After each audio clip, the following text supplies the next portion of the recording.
Acts chapter 23.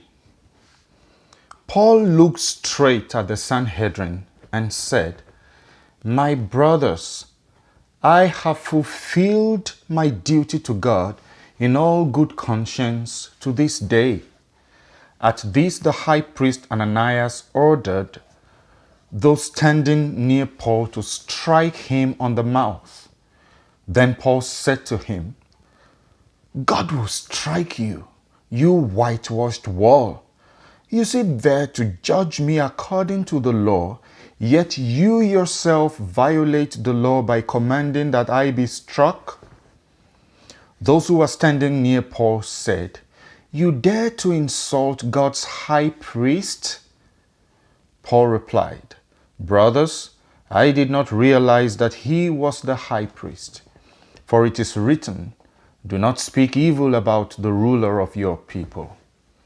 Then Paul, knowing that some of them were Sadducees and the others Pharisees, called out in the Sanhedrin, My brothers, I am a Pharisee, the son of a Pharisee.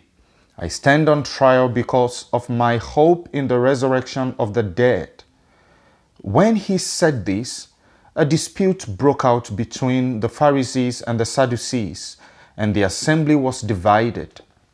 The Sadducees say that there is no resurrection and that there are neither angels nor spirits, but the Pharisees acknowledge them all. There was a great uproar, and some of the teachers of the law who were Pharisees stood up and argued vigorously. "We find nothing wrong with this man," they said. "What if a spirit or an angel had spoken to him?" The dispute became so violent that the commander was afraid Paul would be torn to pieces by them. He ordered the troops to go down and take him away from them by force and bring him into the barracks. The following night, the Lord stood near Paul and said, "Take courage. As you have testified about me in Jerusalem, so you must also testify in Rome." The next morning, the Jews formed a conspiracy and bound themselves with an oath not to eat or drink until they had killed Paul. More than 40 men were involved in this plot. They went to the chief priests and elders and said, "We have taken a solemn oath not to eat anything until we have killed Paul. Now then, you and the Sanhedrin petition the commander to bring him before you on the pretext of wanting more accurate information about his case. We are ready to kill him before he gets here." But when the son of Paul's sister heard of this plot, he went into the barracks and told Paul. Then Paul called one of the centurions and said, "Take this young man to the commander. He has something to tell him." So he took him to the commander. The centurion said, Paul the prisoner, verse 18. So he took him to the commander. The centurion said, "Paul the prisoner sent for me and asked me to bring this young man to you because he has something to tell you." The commander took the young man by the hand, drew him aside and asked, "What is it you want to tell me?" He said, "The Jews have agreed to ask you to bring Paul before the Sanhedrin tomorrow on the pretext of wanting more accurate information about him.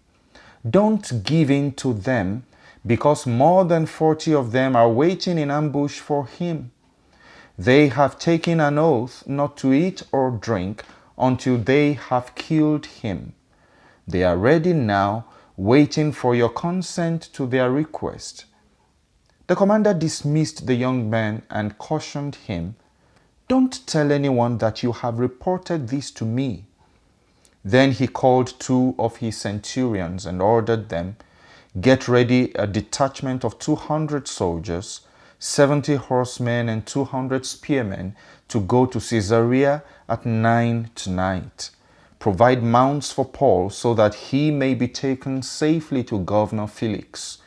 He wrote a letter as follows: "Claudius Lysias, to His Excellency, Governor Felix, greetings. This man was seized by the Jews, and they were about to kill him when I came with my troops and rescued him, for I had learned that he is a Roman citizen. I wanted to know why they were accusing him, so I brought him to their Sanhedrin. I found that the accusation had to do with questions about their law, but there was no charge against him that deserved death or imprisonment.